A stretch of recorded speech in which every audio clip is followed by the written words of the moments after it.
Bismillahirrahmanirrahim. Assalamualaikum warahmatullahi wabarakatuh. Waalaikumsalam warahmatullahi wabarakatuh. Alhamdulillahirabbil alamin wa bihi nasta'in wa ala umuri dunya waddin wa ala alihi washabihi ajmain amma ba'du. Puji dan syukur marilah kita panjatkan kehadirat Ilahi Robbi, berkat rahmat dan hidayahnya kita hari ini bisa berkumpul dalam kegiatan diseminasi menyebarkan pemahaman dan penerapan pengalaman budaya positif. Sebagai di mana tugas ini adalah salah satu tugas saya dalam pendidikan guru penggerak di modul 1.4, saya harus menyebarkan pemahaman mengenai budaya positif. Sebelum kita lanjutkan pada materi sore hari ini, marilah kita bersama-sama membaca basmalah. Bismillahirrahmanirrahim. Ya, semoga acara kita pada sore hari ini berjalan dengan lancar ya Ustadzah. Baiklah, Ustadzah semua, untuk mengefektifkan waktu, marilah kita mulai saja. Pada kesempatan ini, saya akan memaparkan materi tentang budaya positif. Tapi sebelum itu saya ingin bertanya dulu kepada Ustadzah semua, apa kira-kira yang ada di pikiran Ustadzah semua mengenai tentang budaya positif? Bisa mengangkatkan tangannya? Ya, Ustadzah Dita. Budaya positif itu kayak kebiasaan di sekolah yang memang biar murid itu menjadi pribadi yang hormat, tanggung jawab kayak gitu. Oh iya, bagus. Mungkin ada lagi yang mau berpendapat lainnya? Ustazah Siti Fatimah mungkin? Ayo Ustazah. Sebetulnya nggak jauh beda ya. Jauh itu beda dengan Ustazah Dita gitu ya. Jadi bisa dibilang kebiasaan ya. Kemudian kita juga merupakan apa ya, nilai kebajikan gitu ya, kebajikan yang nantinya akan menjadi sebuah karakter gitu ya, yang tertanam pada diri siswa ya, khususnya kita di sekolah. Iya, bagus. Terima kasih ya kepada Ustazah Dita juga Ustazah Siti Fatimah yang telah mengemukakan pendapatnya ya. Tadi budaya positif itu adalah merupakan suatu kebiasaan yang baik ya untuk membentuk karakter peserta didik. Nah, terima kasih juga yang tadi saya ucapkan. Nah, sekarang kita langsung ke materi selanjutnya. Nah, kita akan membahas ini adalah konsep inti dari budaya positif. Yang pertama itu adalah perubahan paradigma belajar. Nah, yang kedua ada disiplin positif. Yang ketiga, tahap selanjutnya ada nilai-nilai kebajikan. Ada yang selanjutnya kebutuhan dasar manusia. Selanjutnya adalah motivasi perilaku manusia, posisi kontrol guru, keyakinan kelas, dan segitiga restitusi. Jadi dalam konsep inti budaya positif ini ada 8 tahapan yang nanti kita akan bahas satu persatu tahapan ini. Selanjutnya, nah kita sekarang membahas mengenai pembelajaran dengan paradigma baru. Nah, coba pembelajaran dengan paradigma baru itu merupakan pembelajaran yang dirancang berdasarkan prinsip pembelajaran berdiferensiasi, sehingga para peserta didik belajar sesuai kebutuhannya berdasarkan tahap perkembangan sesuai teori psikologi modern untuk mewujudkan profil pelajar Pancasila. Ustadzah sudah mengenal ya dengan istilah profil pelajar Pancasila. Ada berapa komponen? Ada 6 ya. Coba Ustazah Hana bisa disebutkan yang pertama apa itu ya profil pelajar Pancasila? Beriman dan bertakwa kepada Tuhan Yang Maha Esa. Ya, yang selanjutnya yang kedua ada berkebinekaan tunggal, lalu ada bergotong royong, bernalar kritis, mandiri dan juga kreatif ya. Di sini Ustazah pasti sudah paham mengenai tentang profil pelajar Pancasila ya, yang sekarang sedang digembor-gemborkan peserta didik kita ini. Itu semuanya berkarakter sesuai dengan profil pelajar Pancasila ya.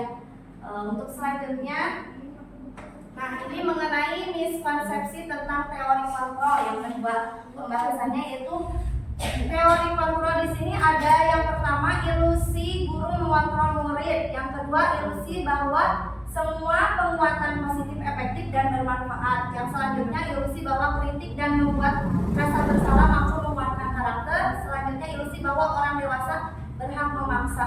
Nah, jadi di sini itu kita selalu miskonsepsi ya, salah mengartikan tentang teori kontrol. Jadi di sini itu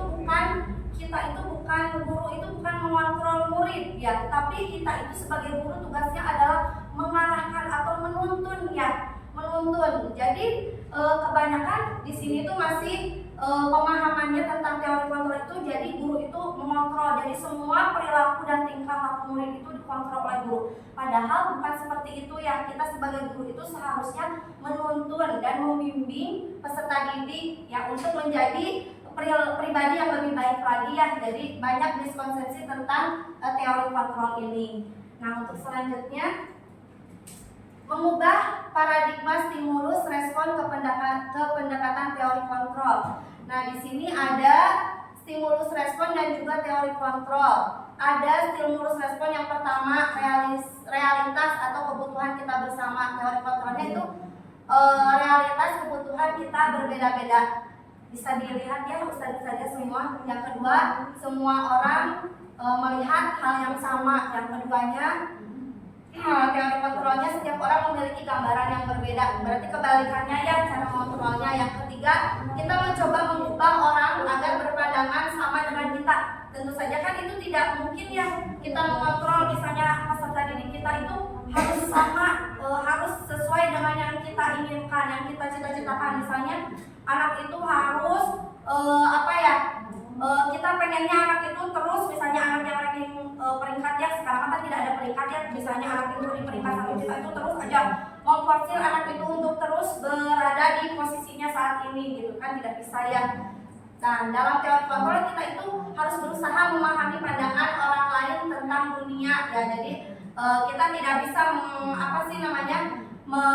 berkehendak sekeinginan kita gitu untuk mengontrol peserta didik. Nah, untuk selanjutnya perilaku buruk dilihat sebagai suatu kesalahan, stimulus responnya. Teori kontrolnya itu semua perilaku memiliki tujuan. Kan setiap apa yang kita laksanakan itu pasti ada tujuannya ya. Kita misalnya mengajarkan anak untuk misalnya kebiasaan sholat duha di sini di sekolah ya, murojaah. Mungkin itu 5 atau 10 tahun ke depan nanti akan baru terlihat ya efeknya gitu. Yang selanjutnya orang lain bisa mengontrol saya, tapi dalam teori kontrol itu hanya diri kita sendiri yang bisa mengontrol diri Anda gitu ya. Hanya Anda yang bisa mengontrol diri Anda. Berarti hanya kita sendiri yang dapat mengontrol diri kita sendiri. Selanjutnya saya bisa mengontrol orang lain. Anda tidak bisa mengontrol orang lain. Seperti tadi, pemaksaan ada pada saat rujukan gagal. Nah, selanjutnya kolaborasi dan konsensus menciptakan pilihan-pilihan baru. Kolaborasi berarti kita itu harus harus saling bekerja sama ya dengan teman. Kita itu harus saling berkolaborasi. Nah, selanjutnya model berpikir menang atau kalah. Dalam teori kontrol itu model berpikir itu kita harus menang. Jadi dalam budaya positif itu kita tidak boleh belum apa-apa, belum berjuang tapi kita udah kalah gitu ya, udah pesimis, harus optimis, selalu optimis gitu. Kita harus berpikir pokoknya setiap melakukan apapun kita harus yakin kita bisa gitu ya. Semangat. Selanjutnya di sini ada disiplin positif. Disiplin itu berasal dari kata disiplin, artinya belajar ya. Disiplin itu mengacu pada disiplin diri yang memiliki tanggung jawab terhadap apa yang dilakukannya berdasarkan nilai-nilai yang diyakini. Selanjutnya disiplin positif merupakan salah satu cara penerapan disiplin yang bertujuan untuk menumbuhkan kesadaran serta memberdayakan peserta didik tanpa imbalan penghargaan atau reward, ancaman atau hukuman. Nah, jadi dalam disiplin positif ini ustazah ya, kita itu sekarang tidak diperkenankan gitu ya untuk kepada peserta didik itu memberikan reward atau penghargaan ya. Dalam itu jadi efeknya itu jika kita memberikan reward atau penghargaan itu kan tidak berefek panjang ya. Jadi kalau misalnya kita setiap ada kegiatan atau anak misalnya sudah melakukan apa kita beri reward, itu bukan budaya baik ya, karena nanti mungkin anak itu bisa saja mengerjakan sesuatu itu karena dia berpikir mungkin nanti di akhirnya aku saja bakal ngasih reward ke saya gitu kan ya. Jadi ada ada pemikiran di benaknya itu karena dia melakukan sesuatu itu hanya agar mendapatkan imbalan gitu ya. Sesekali ya boleh, tapi diusahakan untuk saat ini pemberian reward, penghargaan itu dikurangi gitu ya. Selanjutnya, sebagai pendidik tujuan kita adalah menciptakan peserta didik yang disiplin diri sehingga mereka berperilaku mengacu pada nilai-nilai kebajikan universal dan memiliki motivasi intrinsik dalam perubahan perilaku ke arah yang lebih baik ya. Jadi di sini tujuan kita sebagai pendidik itu adalah menciptakan peserta didik yang tadi dengan cara menuntun, tidak mengontrol, tapi menuntun peserta didik untuk mereka itu berperilaku lebih baik lagi ya, dengan cara tadi kita misalnya tidak hanya dengan reward ya, tapi dengan pujian mungkin ya, seperti itu. Nah, selanjutnya di sini ada nilai-nilai kebajikan. Nah, nilai-nilai yang disepakati bersama lepas dari suku bangsa, agama, bahasa maupun latar belakang. Contoh nilai kebajikan institusi atau organisasi. Yang pertama, nilai-nilai kebajikan itu dari profil pelajar Pancasila yang tadi sudah disebutkan ya. Kita pahami bersama ada 6 dimensi profil pelajar Pancasila. Yang selanjutnya menurut Ibo Primary Years Program atau PYP organisasi ini. Nah, dari menurut PYP ini nilai-nilai kebajikan itu adalah toleransi, contohnya rasa hormat, integritas, mandiri, menghargai, antusias, empati, keingintahuan, kreativitas, kerjasama, percaya diri, dan komitmen. Nah, selanjutnya nilai-nilai kebajikan dari keterampilan hidup atau life skill, yaitu dapat dipercaya, lurus hati, pendengar yang aktif, tidak merendahkan orang lain, dan memberikan yang terbaik dari diri ya. Jadi kita untuk mungkin yang life skill ini untuk untuk sosialisasi dengan rekan ya, rekan kerja ataupun juga di keluarga. Selanjutnya ini adalah kebutuhan dasar manusia. Nah, kebutuhan dasar manusia itu adalah segala sesuatu yang kita lakukan untuk mendapatkan apa yang kita inginkan. Seluruh tindakan yang kita lakukan memiliki tujuan tertentu, dan semua usaha terbaik yang kita lakukan adalah dalam rangka agar kebutuhan dasar kita terpenuhi dengan baik. Nah, dari kebutuhan dasar manusia ini ada 5 kebutuhan dasar manusia. Yang pertama itu adalah bertahan hidup. Tentu saja ya, manusia itu kan harus bertahan hidup dengan cara yang pertama yaitu kita itu makan untuk bertahan hidup kan ya. Manusia makan, perlu makan, pakaian, tempat tinggal, keamanan, dan juga kesehatan. Nah, yang kedua, manusia itu perlu kasih sayang dan rasa diterima ya. Ustaz-ustaznya juga pasti memerlukan kasih sayang. Ya pasti ya, semuanya rasa diterima gitu, dipedulikan, berbagi, kerjasama, menjadi bagian dalam kelompok. Nah, itu adalah contoh dari rasa kasih sayang dan diterima. Selanjutnya yang ketiga adalah penguasaan. Nah, kebutuhan dasar manusia yang ketiga itu adalah penguasaan. Di mana penguasaan ini adalah harga diri, keinginan untuk dianggap, memimpin, berprestasi, diakui dan didengar. Nah, selanjutnya adalah kebebasan. Kebebasan itu mandiri, memiliki pilihan, mencoba hal-hal baru, mampu mengendalikan arah dirinya. Yang kelima adalah kesenangan. Nah, kesenangan itu tentunya sangat dibutuhkan gitu dari kelima ini ya. Yang pertama bermain, kita itu juga harus humoris gitu ya, jadi manusia tidak kaku, antusiasme dan juga tertawa agar awet muda ya. Sepertinya ini semuanya mengantuk ya Ustazah. Kita ice breaking dulu ya. Oke, yuk semuanya bisa berdiri. Bisa berhadapan dengan temannya yang tidak punya teman.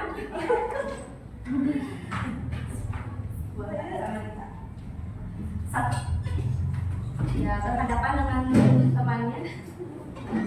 Bisa pulpen disimpan atau barang benda di depannya. di meja. Kita bermain dulu ya, biar gak ngantuk.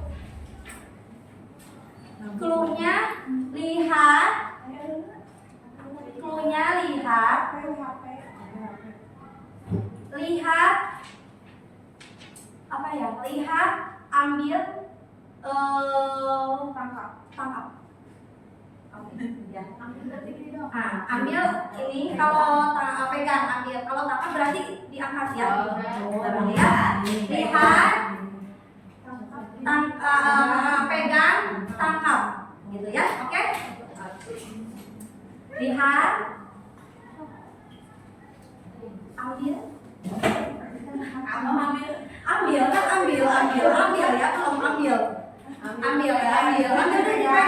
tuh dipegang, Kalau diangkat ditangkap ya. Oke, konsentrasi ya. Lihat, ambil, tangkap, lihat, simpan lagi ya. Lihat, ambil. Oke, ya sudah ya.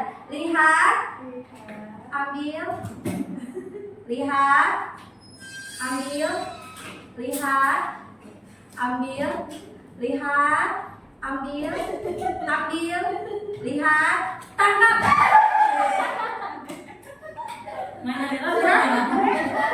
Oke, terima kasih. Boleh duduk kembali. Oke, terima kasih ya. Sudah fresh, sudah? Nah, kita lanjut lagi ya. Lanjut. Nah, sekarang ke motivasi perilaku manusia. Nah, di sini motivasi perilaku manusia itu ada dua motivasi. Yang pertama ada motivasi ekstrinsik dan ada motivasi intrinsik. Nah, di mana motivasi ekstrinsik itu adalah untuk menghindari ketidaknyamanan atau hukuman. Kalau tidak salah ekstrinsik itu dari luar ya? Ya, dari luar. Kalau intrinsik itu dari dalam diri kita yang sendiri. Nah, yang motivasi ekstrinsik itu untuk mendapatkan imbalan atau penghargaan dari orang lain ya, ini dari luar kan motivasi ekstrinsik. Nah, untuk motivasi intrinsiknya itu untuk menjadi orang yang mereka inginkan dan menghargai diri sendiri dengan nilai-nilai yang mereka percaya. Ini adalah motivasi perilaku manusia ya. Tadi ada dua, ekstrinsik dan motivasi intrinsik. Untuk selanjutnya, nah dalam ini ada hukuman, konsekuensi, restitusi. Nah, dalam hukuman hukuman itu bersifat tidak terencana atau tiba-tiba. Yang kedua, murid tidak tahu apa yang akan terjadi atau tidak dilibatkan. Yang ketiga, bersifat satu arah kalau hukuman itu. Dan yang keempat, berupa hukuman fisik atau psikis. Konsekuensi itu adalah terencana atau disepakati sesuai peraturan. Yang kedua, murid tetap dibuat tidak nyaman. Yang ketiga, sikap guru selalu memonitor murid. Ya, kita sebagai guru itu harus, walaupun kita tidak mengontrol, tapi kita harus meninjau, melihat, memonitor murid. Nah, yang selanjutnya adalah restitusi. Proses menciptakan kondisi bagi murid untuk memperbaiki kesalahan. Proses kolaboratif yang mengajarkan murid untuk mencari solusi sendiri. Next, 5 posisi kontrol guru. Nah, ini nanti ada games ya, Ustazah. 5 posisi kontrol guru. Yang pertama itu posisi kontrol guru itu adalah sebagai penghukum. Yang kedua, membuat merasa bersalah. Yang ketiga, sebagai teman. Yang keempat, pemantau. Yang kelimanya, manajer ya. Ada 5 posisi kontrol guru. Diingat-ingat ya. Nanti kita ada games tentang posisi kontrol guru. Nah, nanti saya akan bahas satu persatu tentang posisi kontrol ini, yang dari penghukum sampai manajer. Yang pertama, contoh penerapan 5 posisi kontrol guru. Nah, yang tadi ya, saya ambil kasus misalnya, contohnya itu siswa tidak memakai atribut lengkap saat upacara bendera. Nah, yang pertama tadi kan posisi kontrol itu penghukum ya. Penghukum. Nah, di mana? Nah, di dalam posisi penghukum ini adalah contohnya dalam posisi kontrol guru yang sebagai penghukum. Contohnya adalah hormat pada bendera selama 1 jam. Nah, ini adalah contoh sebagai penghukum ya. Kalau penghukum itu kita sebagai guru misalnya contohnya penghukum nih, hormat pada tiang bendera selama 1 jam gitu ya contohnya. Yang kedua, pembuat merasa bersalah misalnya. Berapa kali sih ustazah harus memberitahu kamu, tapi ini dengan nada yang lembut gitu ya, tidak tinggi nadanya, tapi menjatuhkan sebenarnya gitu. Berapa kali sih ustazah harus memberitahu kamu selalu saja mengecewakan gitu kan ya. Dari kata ini kita garis bawahi kan, walau awalnya kita sebagai apa ya, kita merasa anak itu dibuat kayak aku kayaknya sama banget gitu ya di masa ustazah gitu ya kayak gitu. Ini contohnya, kalau yang kita memposisikan diri guru ini sebagai teman misalnya kayak contohnya, ayo dong ikuti aturan sekolah atau tolong bantu ustazah ya sekali ini ya sudah tidak apa-apa kayak gitu ya, sebagai memposisikan diri kita sebagai teman gitu ya. Selanjutnya yang keempat adalah sebagai pemantau, posisi guru sebagai pemantau, di mana contohnya kamu sudah melanggar peraturan sekolah, kamu tahu konsekuensinya, langsung to the point gitu Maya. Setelah upacara kamu beli atribut ke koperasi dan jangan diulang lagi. Nah, yang terakhir adalah posisi kontrol sebagai manajer. Nah, kalau manajer ini kita menanyakan dulu, apakah kamu tahu kesalahan kamu kepada anak dengan lemah lembut gitu ya. Kira-kira bagaimana kamu memperbaiki kesalahan kamu gitu ya. Nah, dalam 5 posisi tadi, menurut ustazah pengennya di dalam posisi apa sih? Manajer dan teman ya. Manajer aja. Ada lagi ustazah yang lain mau jadi dalam posisi apa? Posisi penghukum. Dalam posisi apa tadi? Dalam posisi penghukum, pembuat merasa bersalah, teman, pemantau atau manajer. Dari kelima posisi itu menurut ustazah ingin menjadi guru yang seperti apa? Ada yang mau menjadi manajer? Ada yang mau menjadi teman? Pemantau? Manajer. Oke. Kalau saya sih ingin sebagai manajer ya, kalau saya. Nah, sekarang kita main games dulu ya. Nah, dari tadi kelima posisi kontrol itu, nih contohnya saya kecewa sekali dengan kamu, ini termasuk posisi yang mana? Membuat kesalahan. Oke, bagus ya. Udah paham ya, pinter ya, ustazah semua. Aduh ya Allah, masya Allah. Yang kedua, kamu tidak pernah benar-benar melakukannya. Kira-kira apa ya posisi apa? Apa ya? Apa? Pemantau ya. Kamu tidak pernah benar-benar melakukannya, kan pemantau ya. Selanjutnya, ya silakan yang mau minum boleh dipersilakan untuk minum dulu ya ustazah. Boleh dibagikan aja ustazah Isa. Sambil ini ya. Lanjut yang ketiga nih, posisi kontrol. Apakah apa rencanamu untuk menyelesaikan masalah ini? Manajer. Oke, terima kasih Ustazah Firda. Berikan tepuk tangannya untuk Ustazah Firda. Selanjutnya, nih posisi apa ya kira-kira? Ustazah Ara? Teman ya, karena ada kata ajakan ya. Ayolah lakukan demi bapak atau ibu gitu ya. Bukan posisi kita memposisikan diri sebagai teman gitu ya dulu. Nah, selanjutnya ini posisi kontrol apa ya kira-kira?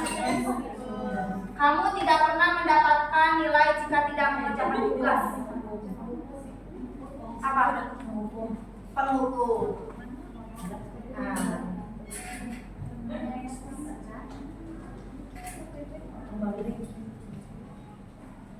Nah, sambil berjalan, sambil diminum dulu.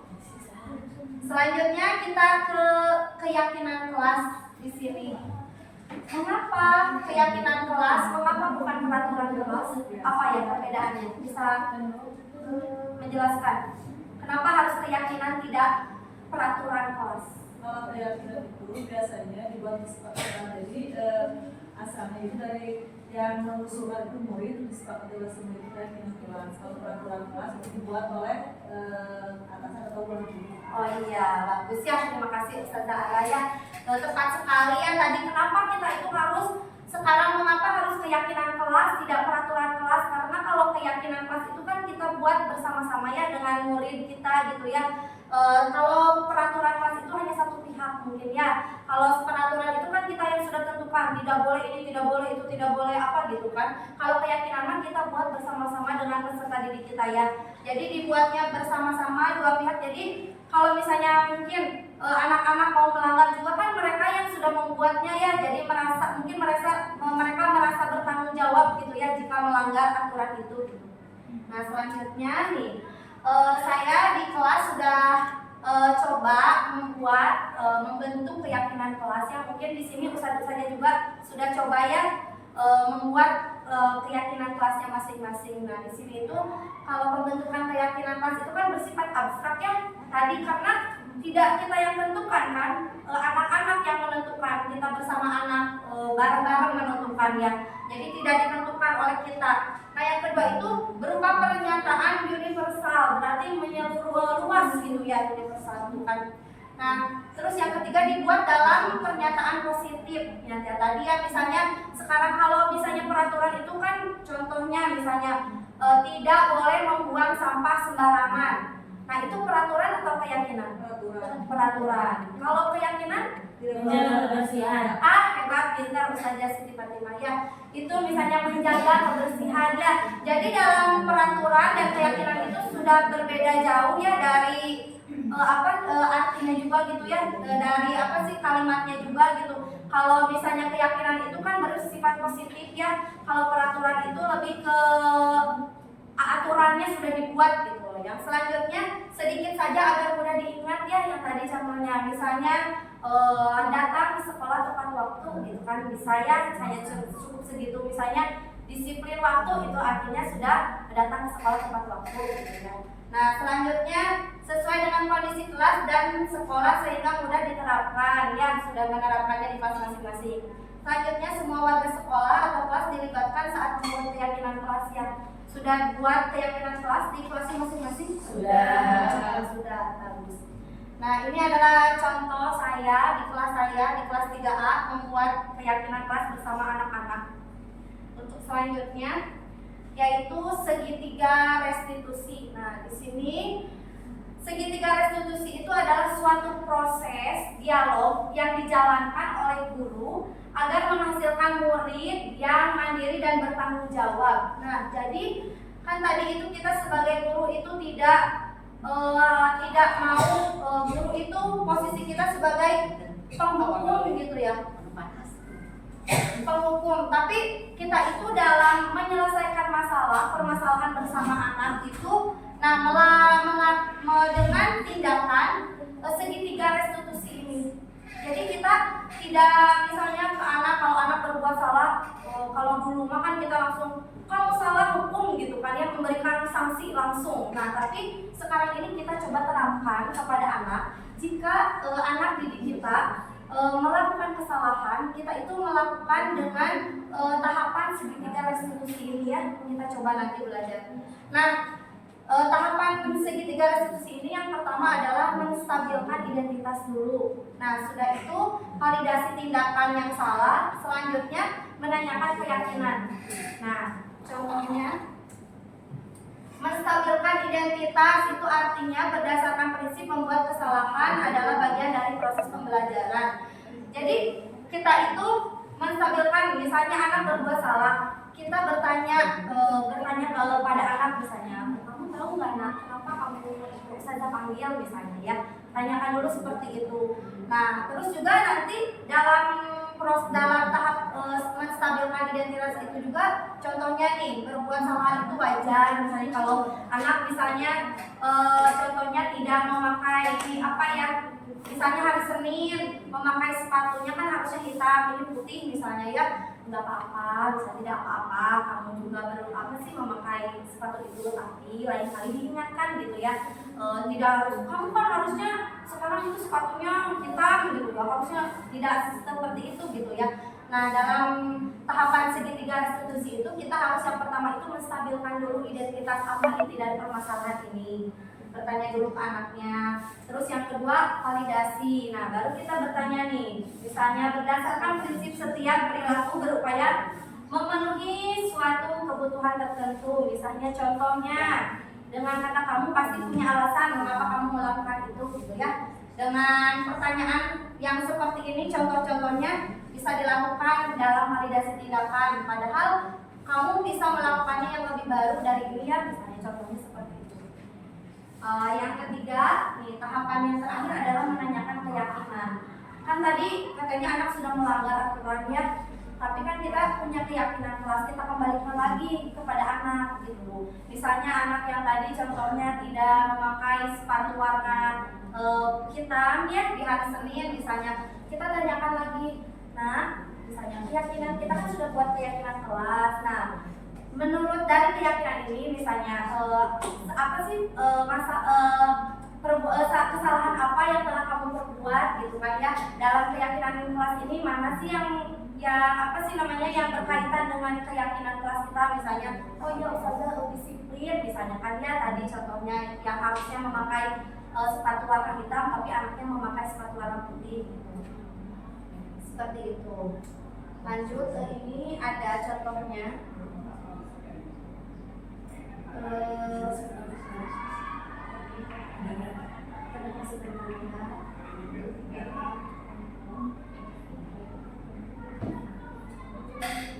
Saya sudah coba menerapkan tahapan segitiga restitusi ini ya di kelas. Bisa kita cermati bersama contohnya, tapi ini kayaknya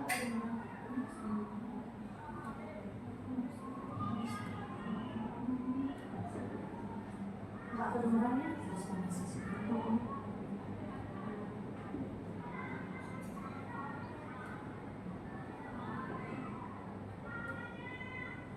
Saya coba menerapkan ini contohnya, nanti saya share ya videonya ustazah ya.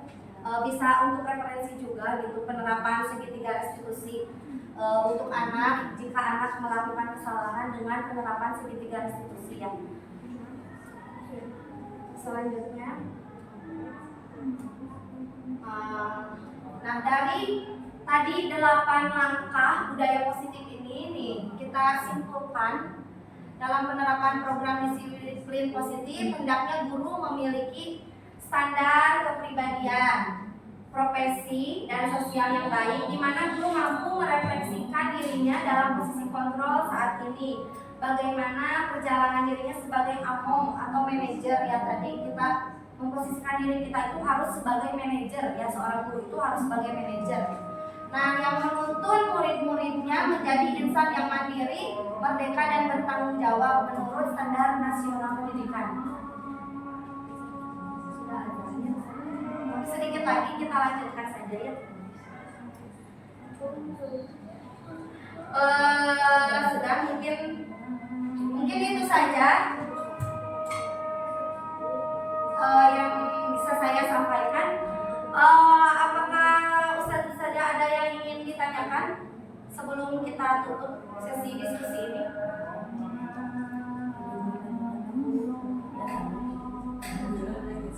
Banyak inspirasi. Oke. Baiklah. Mungkin cukup sekian pemaparan yang bisa saya sampaikan. Semoga dengan diskusi kita kali ini banyak memberikan manfaat ya untuk kita, khususnya juga untuk saya, banyak belajar lagi. Terima kasih atas waktunya. Mohon maaf jika ada kesalahan. Assalamualaikum warahmatullahi wabarakatuh. Waalaikumsalam warahmatullahi wabarakatuh.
Ada yang tahu apa itu keyakinan kelas? Tidak.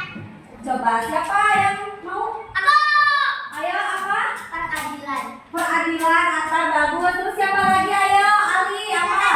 Tata tertib bagus. Ya Jatil. Peraturan bagus. Ayo siapa? Nas? Kesepakatan. Ada lagi? Sebelah sini. Peringatan. Ada lagi? Perjanjian. Ada lagi? Oh ya, jadi kesepakatan atau keyakinan kelas itu adalah peraturan yang akan kita buat bersama-sama dan akan kita sepakati bersama. Ya, nah sekarang Ustazah dengan kalian anak-anak sore dan sore di 3A ini kita akan membuat keyakinan kelas ya. Sebelum itu Ustazah mau bagikan dulu, ini ada sticky note. Nanti Ustazah bagikan satu orang satu. Nah kalian nanti menuliskan kesepakatan atau keyakinan kelas apa yang kalian inginkan di kelas ini. Misal contohnya kita menggunakan keyakinan kelas itu bersifat positif ya. Jadi kalimatnya itu harus bersifat positif, tidak boleh negatif. Kalau negatif contohnya misalnya seperti ini. Tidak boleh membuang sampah sembarangan. Itu positif atau negatif? Kenapa negatif? Pintar, karena ada kata tidak. Kalau yang positif bisa mencontohkan? Siapa? Ayo, apa?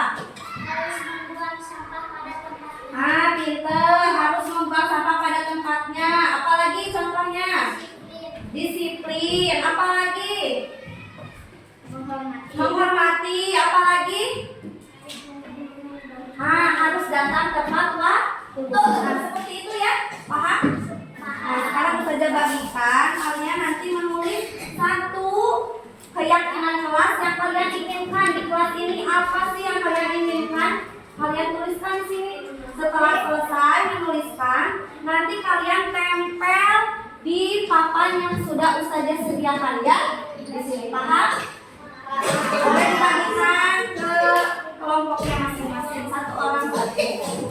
Bagikan. Dibagikan ya, satu orang satu. Ada lagi? Ini yang ini, satu orang satu ke pinggir ya. Ini yang sini masih ada gak? Ke belakangnya, seorang satu. Ya, tulis ya, seorang satu. Siapa yang belum kebagian? Ada yang belum? Oke.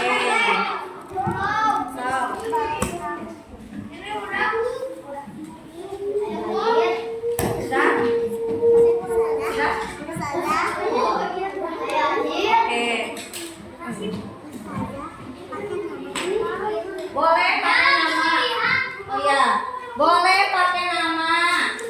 Tidak juga tidak apa-apa. Oke, mana? Ayo udah? Mana sudah? Kalau sudah nanti boleh disimpan di papan yang sudah Ustazah sediakan ya. Satu saja. Boleh lebih dari satu negatif atau apa? Yang positif. Ya. Nanti kita akan memilih, kan nanti pasti banyak ada yang menulis misalnya sama kata-katanya, misalnya disiplin waktu, misalnya ada dua.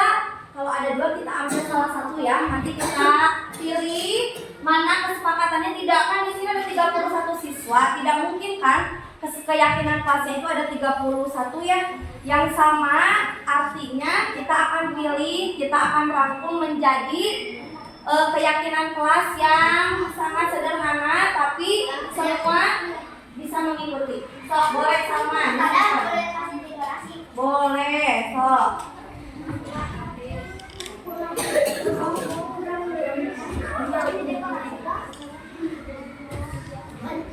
Boleh. Oke. Satu saja. Satu yang sudah ya.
Ayo, siapa yang belum ya? Ayo, Arkan. Siapa lagi? Ayo, Arkan.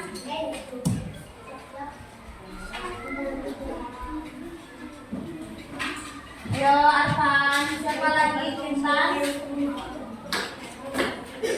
Siapa yang belum?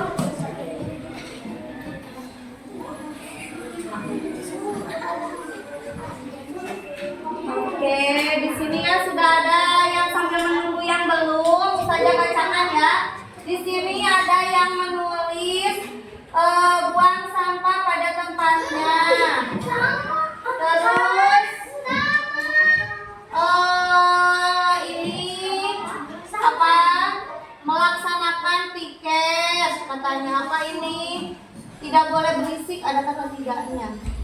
Ini buang sampah, ini sama ya tadi ya buang sampah.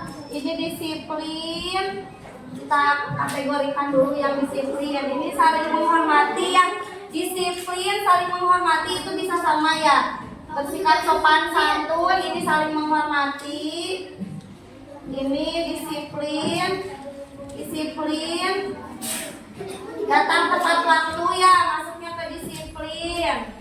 Datang ke sekolah ya tepat waktu, mendengarkan guru berarti ini saling menghormati. Harus menghormati guru. Ini datang tepat waktu, ya disiplin maksudnya. Harus buang sampah pada tempatnya. Disiplin waktu. Disiplin harus datang tepat waktu. Disiplin tidak boleh berisik, ada kata tidak. Ayo rapatan simpen. Ya, datang tepat waktu, sama kesini berbuat baik kepada teman, berarti saling menghormati ya. Harus membuang sampah pada tempatnya, buang sampah pada tempatnya. Ada 3 kategori berarti ini nih, harus disiplin. Buang sampah, berkata baik, saling menghormati ya. Nah, berarti sudah ya semua? Sudah ya? Saja. Ayo apa?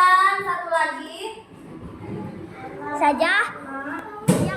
Dari semuanya ada 3 kategori di sini, kita akan sepakati ya. Yang pertama, keyakinan kelasnya itu harus disiplin waktu. Terus juga harus buang sampah katanya pada tempatnya, saling menghormati. Jadi keyakinan kelas kita itu ada, ini sama semuanya dikategorikan, dikelompokkan.